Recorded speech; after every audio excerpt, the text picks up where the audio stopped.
Before this video starts, I'd just like to make an announcement. I have the Liberal Tears mug for $14.99 on my website. It is the first link in the description if you want to go pick one up. Don't worry if it breaks when it comes to your house. I'll send you another one for free out of my pocket. I don't care. I want you to get your Liberal Tear mug. It comes in Liberal Tears white with the face, black with the face, white without the face, and black without the face. So pick whichever one you want, and it'll come to your door in about 3 to 5 days. So that should be epic. First link in the description. Thank you. Let's go on with the video. Defend your allegation that I'm a white supremacist. Just try. Do it. Because you're enabling it. Because you have the main platform that is spreading. What am I enabling? Because what I've talked about this evening isn't race or skin color, I've talked about values. And when the BBC did what you're attempting to do now, as 1.3 million people have seen on my YouTube channel, what they did was try to conflate an admiration for American values, for the First and Second Amendment, for freedom, democracy, property rights, capitalism. They tried to conflate that with race. They tried to say, if you're proud of your country, or you admire the values of another country, that somehow makes you a racist. It doesn't. So I ask you one final time, please justify your allegation that I'm a white supremacist. As a journalist and has a reach to millions of people, you have an obligation, and you are blowing it with this hateful rhetoric that's further dividing this country. What hateful rhetoric? You're not answering the question. White supremacists hate me. The Daily Stormer is the epicenter of white supremacism on the internet. They declared a holy war on me. They said they would never read Breitbart again until Breitbart fired me. They said I was their number one enemy. White supremacists and anti-Semites hate me. I prefer the expression race mixing kike faggot, but whatever.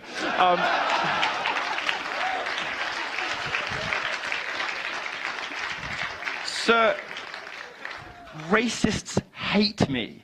They hate me. Of course they do. So racists hate me, but I'm a white supremacist. You're just confusing me. You're confusing me. And I'm very easily confused because I'm a homosexual, but should we give him another chance? Give him one more chance. Okay. All right. Okay. One more try. I believe in you. I believe in you. I know you can do it. One more try.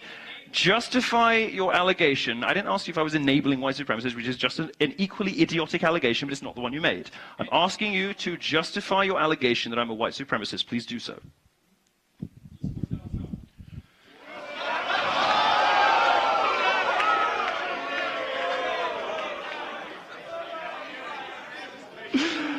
All right. I think we've had enough. We've had enough fun at the expense of the disabled. Thank you very much. I'm sorry you're so stupid. Thank you very much, everybody. It's been wonderful.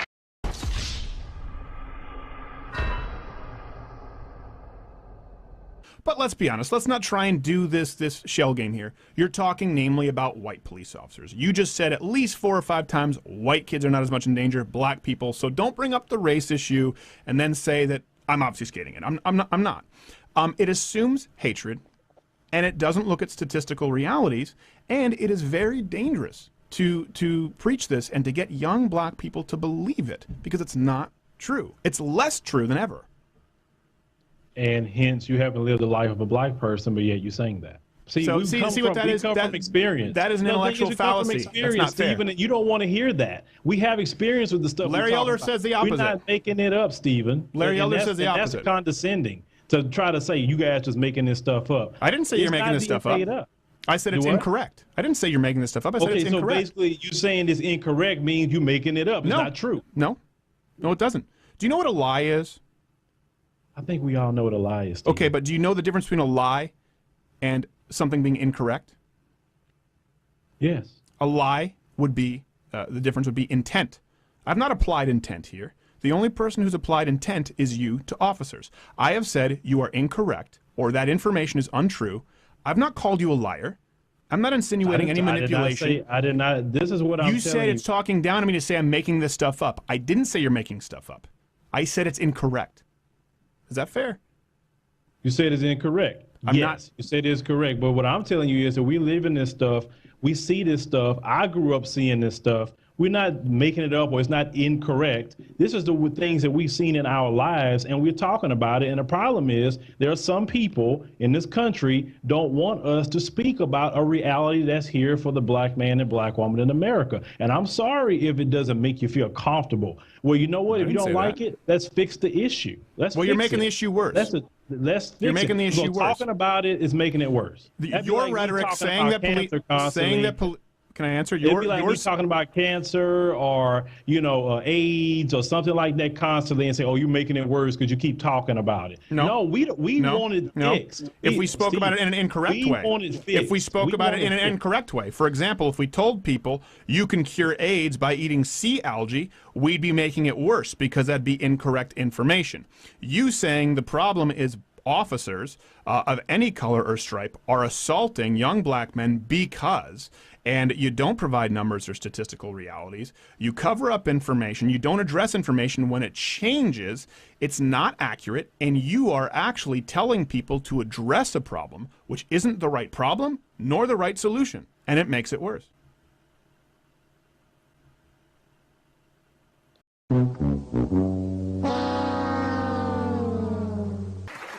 The thing about the Tracy Morgan thing, it's like... That whole thing I thought was bullshit. It was. The Tracy Morgan thing? It was absolute ridiculous bullshit. But hang on. Tracy Morgan is in some very hot water today for telling some very homophobic jokes at a show in Nashville last week. The first thing he says is gays need to be tougher about insignificant things like bullying. And then he said, if my son talks to me in a gay voice, I'll pull out a knife and stab him. I can't stand people who everything's funny, then the shit comes around to them, and then all of a sudden they stop saying it's jokes, they say it's statements. And I'm not saying because I wasn't there, and he got like tried. Look, you weren't there, I wasn't there, and I just felt like he didn't get a chance to say. He just immediately went into apology mode, and then all of a sudden they're parading him around like this trophy. And this is the only thing I'll say. You get to say whatever you want. We all get to, right? Absolutely. But the second it comes out of our mouths, it's no longer in our control about how it's supposed to be interpreted. The person who said it knows what they meant by it. If you process it in a fucked up way, ask him how he meant it first. But you don't get that luxury. As a comedian, you don't get the luxury to say, but I really meant to say it this way. I realize that. But here's what it really rests on, is that the whole thing came off of one guy's blog. Every news item about it. Did Tracy deny saying it? No. Did the guy get it wrong? No. Those two things. How do you know that? Because Tracy didn't say, wait, dude, that's not exactly what I said. Whether he said something offensive or not, I just thought it was fucked up that one guy went home like with, I guess, the greatest memory ever, like a stenographer, and typed it out, and everybody's like, that's what he said, and that's what he meant, because guy in seat number 5F said it. And next thing you know, he's going around got to apologize. That's kind of a scary thing as a comedian. Well, I've seen Tracy's act, his show is crazy. His show is pretty over the top. I was trying to remember what he was heckling. I just remember cocksuckers, so I think we were talking about gay people. There we go. You know, the fucking lesson here is the gay community has a very strong activist community who, when they hear shit against them, they take it to the mat, and guess what? Shit happens. Yeah, but I don't agree with that. Guess what? Shit happens. That word, it can mean other things. It just can be ball breaking anytime you play sport. I was playing hockey the other day, okay? And this guy, he knocked me down. I felt stupid. I got up. He asked me, he goes, you all right? And I go, yeah, you faggot. Like, it was this oddly intimate moment.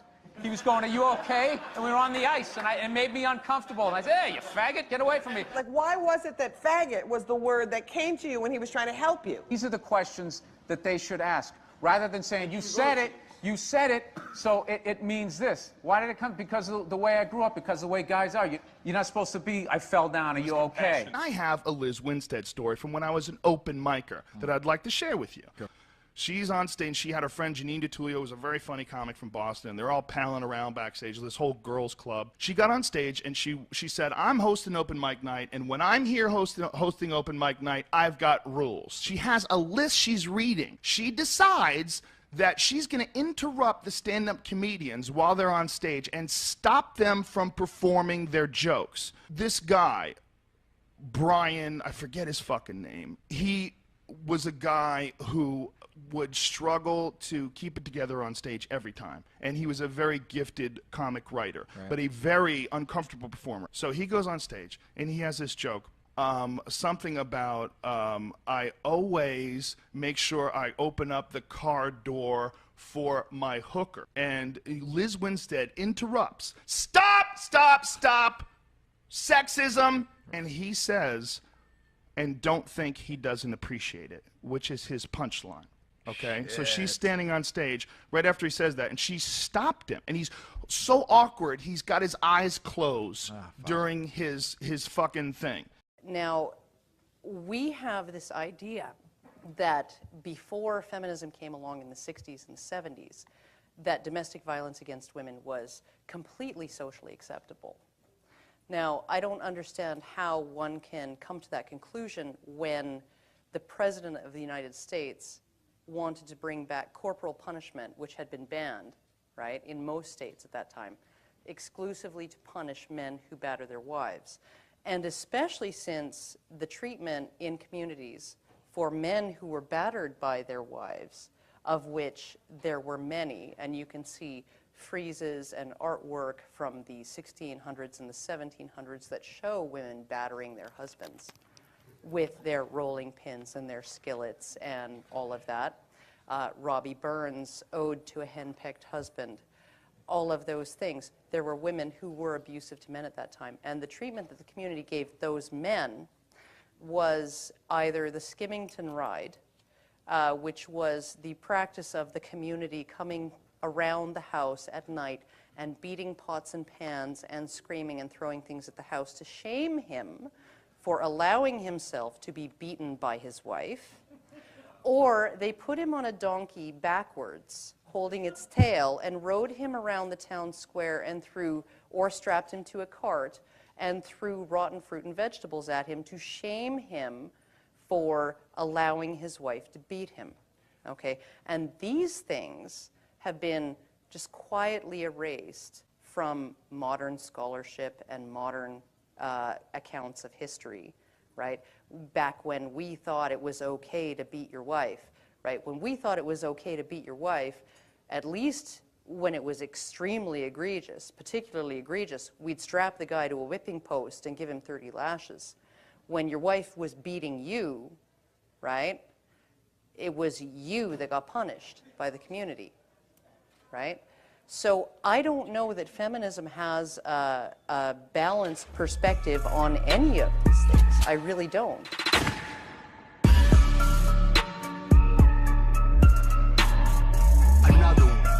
Joining us now is Hampshire College student Daniel Vogel, who was in favor of removing the flag, though didn't burn it. Daniel, thanks a lot for coming on tonight. So I want to read you a quote from you. This is to the Amherst Bulletin, and you said, "Think about the groups who use the flag, from police officers to the U.S. Army.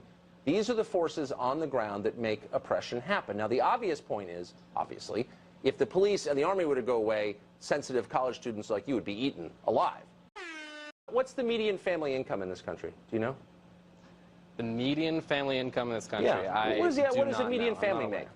Yeah, it's much less. The median family in this country? Yeah, it's much less than 1 year of your schooling. Yeah, of $62,000, which is what you pay or your parents pay for you to go to Hampshire school and burn the American flag. It's much less than that. And so I just wonder if you understand the bounty that you have, the good deal that you have, the excess that you're benefiting from. Do you get that at all? Oh, no, I am 100% privileged to be at this institution. And I think that I have to recognize the fact that the wealth of my parents that was able to pay for this institution was garnered off of slavery and was taken from exploitation. The land that I live on was taken from Native peoples, and the land that I live on back in Portland, back home, was taken from Native peoples. It's the wealth of the people who've been oppressed and who've had things stolen from them that allowed me to go to this institution. But then, so why are you doing it? I mean, honestly, why are you doing it? I mean, why not go pick apples in Washington State? Why are you consuming $62,000 a year of this blood money, as you describe it, to sit around campus and do pointless rhetorical and symbolic acts like burning flags? I mean, why not work with the people, the laborers? No, I very much disagree that symbolic, removing the flag was a not useful thing. I mean, it got me on your show, correct? It's a useful tactic in terms of getting voices out there. And I think that going to a school like Hampshire College, I'm not here to defend going to Hampshire College. What I'm here to do is I'm here to defend the removing of the flag from our campus, which was overall a democratic process. So I can understand the context of this. Very quickly, you're for diversity, obviously, and yet I bet there's virtually nobody on your campus who's openly supporting Donald Trump. Do you yearn for more diversity on your campus, or are you happy in a world where everyone thinks like you? I think diversity is a different word when you're applying it to political standpoints versus different aspects. Like, I can leave Hampshire College and go to UMass or Amherst College right next door and expose myself to different viewpoints. The point of Hampshire College isn't to create a model of our country and then simulate like political debate and whatnot. It's to figure out, well, what is most liberally correct? What is the most social justice academia? I don't want to live on this planet anymore. Well, I mean, when it comes to we've heard a lot about the imbalance of power between, for example, employers and employees, people who have better education versus people who have less education. I can say with a firm heart that the worst imbalance of power and the most violative principle when it comes to consent is the idea that you're losing, so you bring in the guys with the guns to enforce your point of view is to pay. That seems to me the least voluntary system, which is exactly what minimum wage is. As far as teenagers, the reason that teenagers are not constituting a huge percentage of the people working at minimum wage is because they're all unemployed. The fact is that Washington State has an incredibly high teenage unemployment rate, and when it comes to the minimum wage in the state of Washington, as we all know, the state of Washington has the highest minimum wage in the nation. So there is a relationship with regard to teenagers. Look, in an ideal world, and I'm sure we'll get to this, I'm wondering what exactly the minimum wage should be. Why $15? Why not $35? Why not $55? Why not $100? If we are going to be ideologically consistent about all of this, are you going to fight for a $50 minimum wage? I will fight right alongside you for $1,000 minimum wage, because I want to see leftist policies implemented in the city so that people actually recognize what impact they have.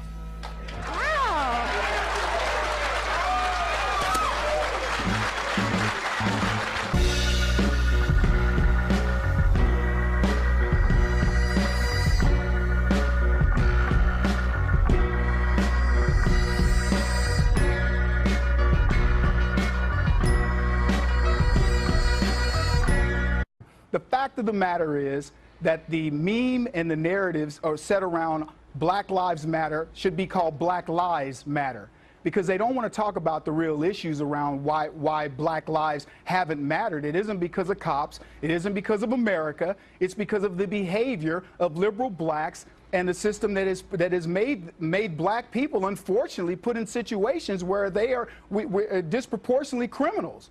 And so this idea that you can't come over the top of that and say, don't all lives matter? What, 87% of this country's lives don't matter because black lives do? And I mean, Mark, the thing is, way to get the other half to listen to you, right? I mean, how are white people going to respond to the booing of the fact that their lives should matter?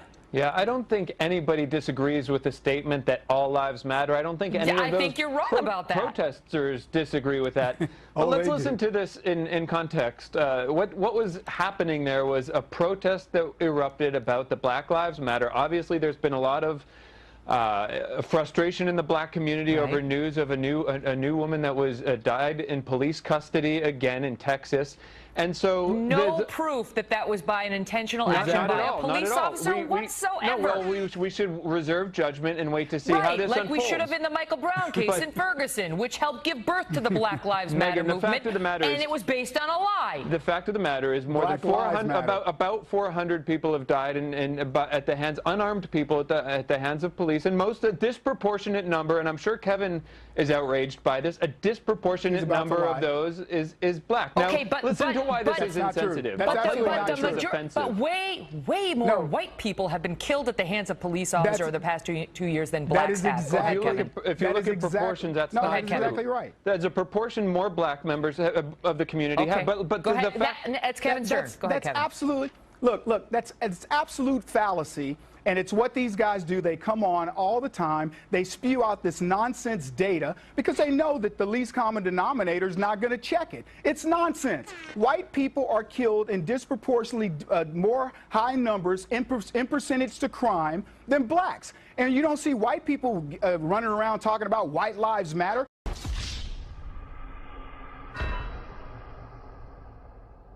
Call the cops on this campus if someone hurts your feelings? If someone hurts your feelings, and that woman at Yale yelling at the professor for saying, I think Halloween costumes should be allowed and we shouldn't be censoring them. How do you sleep at night? I'm going to leave. Good, go. I mean, I look at that. You tell me, Nomiki, because you're going to defend these people. I look at that and say, I can't wait for my kids to get out there in the world against these people. I can't wait. They're going to kick some... That's my reaction. Am I wrong? Well, okay, to be fair, these are not administration, these are students. These are 20-year-olds who are reacting, and it's a very racially charged environment. You know, words matter. And so when that letter was sent on behalf of an administration official, somebody who's supposed to represent the students, to create, you look at the documents that Yale sends out, the application documents, and it's all about having an inclusive community. This guy was defending Halloween. Well, he wasn't defending Halloween. He was defending being offensive to a community of people that are being marginalized. I mean, 7% of the Yale... He was saying if you want to go as Tatiana, the frog princess, you should be allowed to. No. He was acknowledging that someone who shows up in blackface, it's okay, it's a joke. And you think that should be banned? You should, Halloween, that should be banned. And what if you want a guy who wants to dress like a girl? Should he be banned? Listen, there are the stereotypes. There's plenty of stereotypes that we have changed over time. Things that would now be totally unacceptable. We had this debate about things 10 gender years ago. expression would be offensive if you want. So Well, a that's a separate guy debate. dressed up as a female nurse. That's not for white people to determine. That's not. These things are not for the people who are doing it to determine. It is for those who feel hurt. If you feel hurt, you that's have the fantastic. right. I hope you have young kids like just exactly my kid's age. Ben, you take it. I Words understand the matter. offense. I understand you go to the race place and all that, what happened to swastika. But you can't wear the Halloween costume you want unless no one finds it offensive. Well, now the selectively offended get to run the rest of the country. I mean, this is what we are creating. We are creating a society of panty-waist fascists. What we are creating is a group of people who are oversensitive to everything and then are willing to call the cops as soon as they are offended. It's actually incredible, and it's a violation of the First Amendment, which you saw with a professor from the Mass Communications Department at Missouri telling reporters that they have no right to be there, and at Yale you have students shouting people down. If this is the climate that we're supposed to create, if this is supposed to create openness and tolerance on the campus, I'm missing the openness and tolerance in let's call the police if I'm mildly offended because my feelings have been hurt. I mean, this is creating a country of crazy people. How can you watch this and not go crazy and think that everyone who's involved in it is crazy in the first place? How about that woman from the communications department, Nomiki? Listen, shutting down the student reporters from agree with filming the that. protests she was promoting. Guess how you promote them? Put them on Exactly. TV. I do agree with that, and I think that Josh Earnest has said the same thing. There's a very thick line between apologized now, being by the way. politically incorrect and being racist. And words matter. So when a community of people that has been perpetually marginalized at institutions across America over history feels offended, we should acknowledge that. And I think that these protests are a reflection of a community of minorities that feel unacknowledged and not respected. And so, Ben, I read your article today, and I was shocked by the language you used. You were saying that it's time for the right call the police to right now. fight. Yeah. No, but you read his column. Evidence. All this is screaming and feelings. How about like a shred of evidence, even for the incidents that actually happened at Missouri that drove this? Really? Where was the police report exactly when it came to, for example, the first N-word incident that led all of this? There was no police report on any of that. In the second incident, at the N-word at the University of Missouri, the administration investigated, and the kid's under investigation. In the third incident with the cop car, with the car hitting the let me guy. just ask you this, because we're short on time. You tell me, Nomiki, whether we are training these kids to be little cupcakes who never have to encounter anything offensive, assuming everything you said is offensive. They never have to encounter it because they can call the cops or they can get their administrators fired, or whether it's better to educate them that there are offensive things in life. There are insulting things in life. There are people who will say very incorrect or impolite things about you, politically incorrect things about you, very publicly and in a way that you might feel very offended by. And you have to deal with that in life.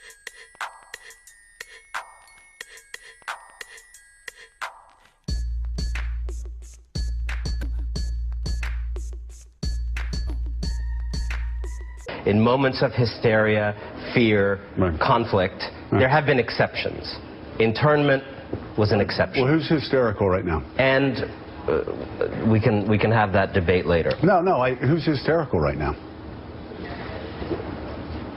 What I'm saying to you is, you may be right that in the absence of any kind of national hysteria, fear, terrorist attack, war, whatever, in the absence of all that, bluster may remain bluster, a guy tweeting may remain a guy tweeting, and all may be well. That's one scenario.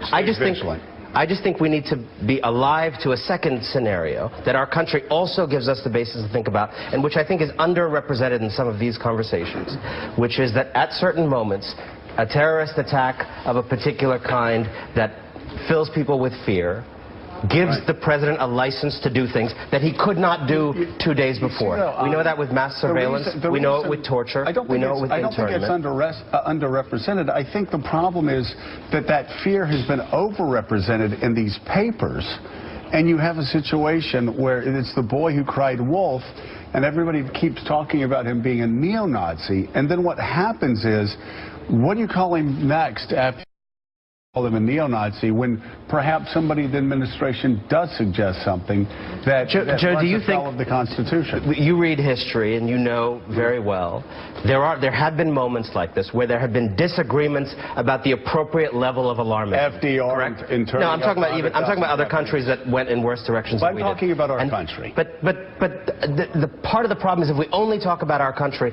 we're not actually being fully vigilant. Actually, we are being fully vigilant because, as the editor of The Economist said, our country actually is different. And by the way, there's a reason why dictators have not been able to do in our country over the past 240 years what they've been able to do in other countries.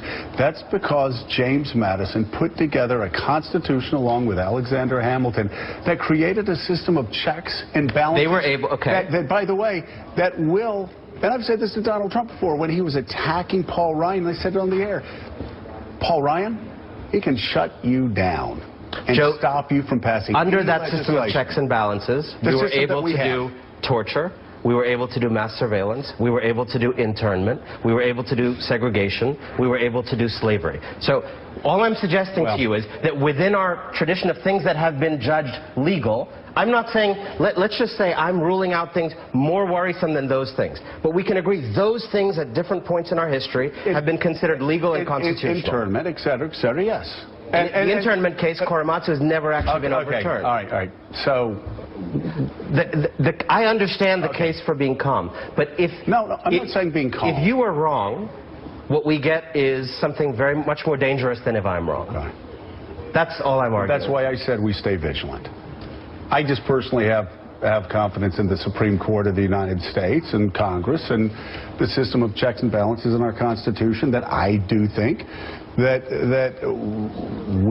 we don't need to jump out of they keep yelling at us. So we don't need to jump out of windows with our hair on fire. Although, how Anand may feel is that's easy for us to say. I mean, your family, Thanksgiving, talking Fear about, is not evenly distributed right now. That's fair. Fear is also contagious. Yeah, fear is contagious. And we have nothing to fear but fear itself.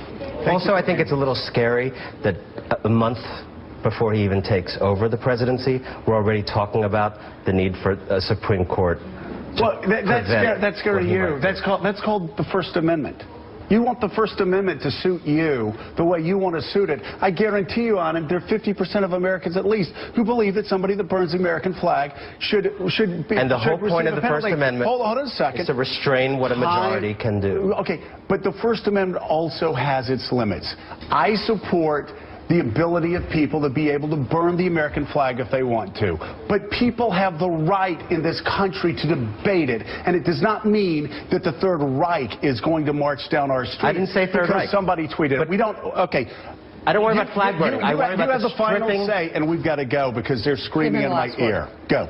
I don't worry about the desire to criminalize flag burning. I desire about the punishment included in that tweet, which was the stripping of citizenship, which is outside that's the not going to happen. I'm not. He's the president-elect of the United States. And the Supreme Court fact that will he proposes it. You're not being rational now. I've got to just say this before we go. You're not being rational. If you believe the Supreme Court of the I'm not being rational for taking the president-elect of the United States at his word. Let me finish, because you know what I'm going to say, and you don't want me to say it because you know I'm right. The Supreme Court of the United States of America will never, under any circumstances, allow any...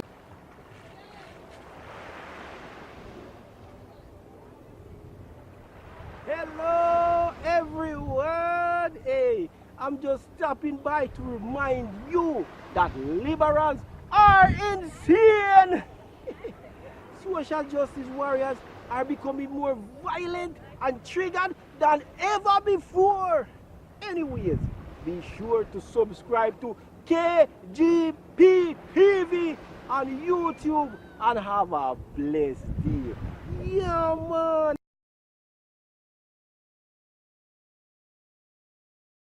Stuff up.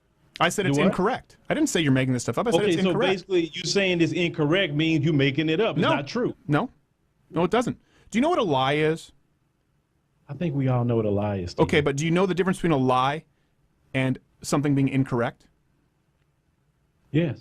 A lie would be, the difference would be intent. I've not applied intent here. The only person who's applied intent is you to officers. I have said you are incorrect or that information is untrue. I've not called you a liar. I'm not insinuating any manipulation. I did not. This is what I'm telling you. You said it's talking down to me to say I'm making this stuff up. I didn't say you're making stuff up. I said it's incorrect. Is that fair? You said it's incorrect. Yes, you said it's correct. But what I'm telling you is that we live in this stuff.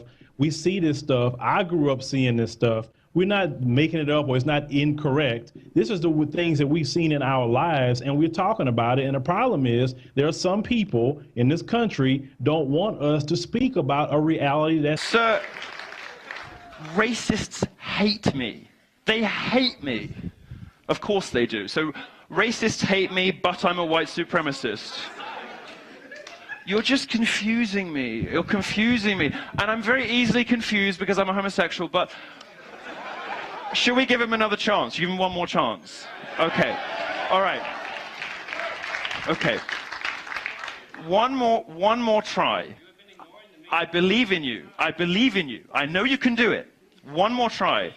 Justify your allegation. I didn't ask you if I was enabling white supremacists, which is just an equally idiotic allegation, but it's not the one you made. I'm asking you to justify your allegation that I'm a white supremacist. Please do so.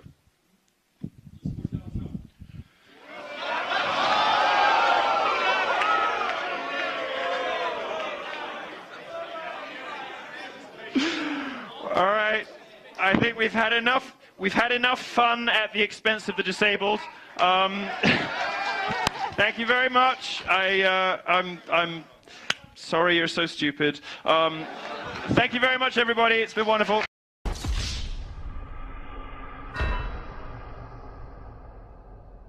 But let's be honest, let's not try and do this shell game here. You're talking namely about white police officers. You just said at least 4 or 5 times white kids are not as much in danger, black people, so don't bring up the race issue and then say that I'm obfuscating it. I'm not.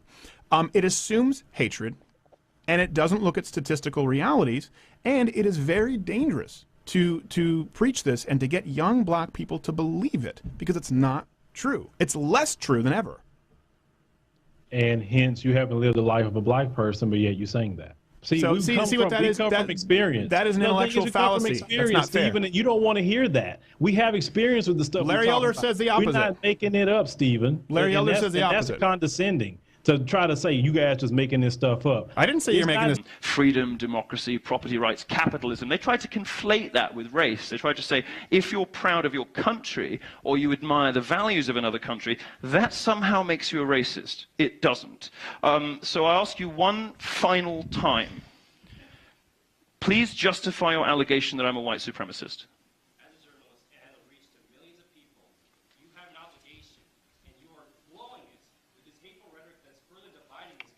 Hateful rhetoric, you're not answering the question. White supremacists hate me. The Daily Stormer is the epicenter of white supremacists on the internet. They declared a holy war on me. They said they would never read Breitbart again until Breitbart fired me. They said I was their #1 enemy. White supremacists and anti-Semites hate me. I prefer the expression race mixing kike faggot, but whatever.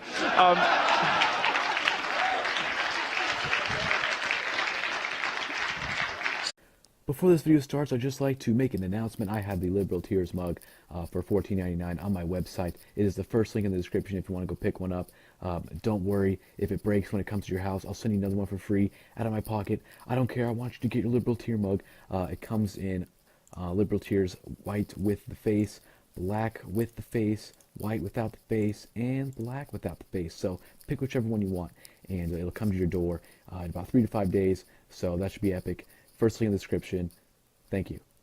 Let's go on with the video. Defend your allegation that I'm a white supremacist. Just try. Do it. What am I enabling? Because what I've talked about this evening isn't race or skin color, I've talked about values. And when the BBC did what you're attempting to do now, as 1.3 million people have seen on my YouTube channel, what they did was try to conflate an admiration for American values, for the First and Second Amendment, for